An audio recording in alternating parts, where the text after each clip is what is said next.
কেন সিরত পাঠ করব? এটা দুটো কারণ।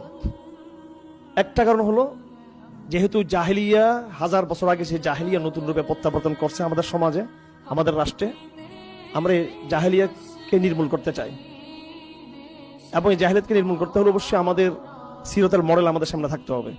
এটা একটা কারণ। নম্বর 2 হলো, মুসলিম সমাজের ভিতরে যে সংস্কার আন্দোলনগুলো হচ্ছে, রাজনৈতিক, আধ্যাত্মিক, সামাজিক,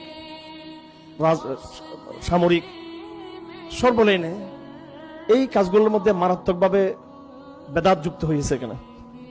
এবং নবুয়তের মনহাজকে বাদ দিয়ে, এড়িয়ে, সাবকনসিয়াসলি হোক অথবা ইচ্ছাকৃত হোক, ইচ্ছায় অনিচ্ছায় যে ইসলাম প্রতিষ্ঠার, ইসলাম চর্চার যে পদ্ধতিগুলো আমাদের সামনে আসছে, এই পদ্ধতিগুলো সিরতের সাথে পরিপূর্ণ সঙ্গতিপূর্ণ না।